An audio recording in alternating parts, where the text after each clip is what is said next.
عبدی، پھر فرمایا کہ یاد رکھو ان الجنت حق، امام فرمایا جنت حق ہے، والنار حق، جہنم حق ہے، والساعۃ آتیۃ لا ریب فیہا، یہ قیامت کا دن بھی حق ہے، اور ان اللہ یبعث من فی القبور، جو دنیا میں مر گئے قبر میں چلے گئے مٹی کے ساتھ مٹی ہو گئے، جس رب نے عدم سے وجود دیا تھا، اب جب وجود وہ وجود خاک میں مل چکا ہے، جب رب کا آرڈر جاری ہوگا تو اللہ انہی ذرات کو ملا کر دوبارہ زندگی عطا فرمائے گا۔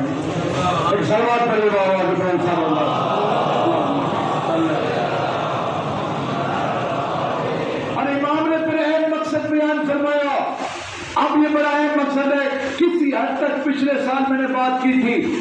امام نے فرمایا انی لم اخرج عشرا ولا باطرا، فرماتے میں کسی اپنی خود پسندی اور سیر و تفریح کے لیے نانے کا روزہ نہیں چھوڑتا، ولا مفسدا ولا ظالما، نہ کسی فساد برپا کرنے کے لیے نکل رہا ہوں، ولا ظالما، نہ کسی ظلم کی ترویج کے ظلم کرنے کے لیے نکل رہا ہوں۔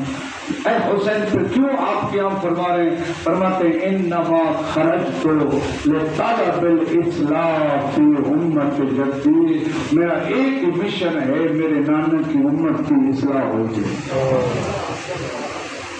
اصلاح امام حسین کا مقصد ہے اصلاح۔ پھر فرمایا دوسرا میں یہ چاہتا ہوں میرے نانا کی سیرت زندہ رہے۔ میں اگر ایک چھوٹی سی مثال دوں، امام حسین علیہ السلام فرماتے میرے نانا کی سیرت زندہ رہے۔ پیغمبر اکرم حضرت محمد مصطفیٰ صلی اللہ علیہ وسلم آپ کی ایک سیرت میں بیان کر تو دیکھیے ہمارے معاشرے میں کتنا زندہ ہے وہ سیرت، کتنا اہم ہے سیرت مصطفیٰ کا زندہ ہونا۔ ایک پیغمبر کی سیرت کی سلام کرنا،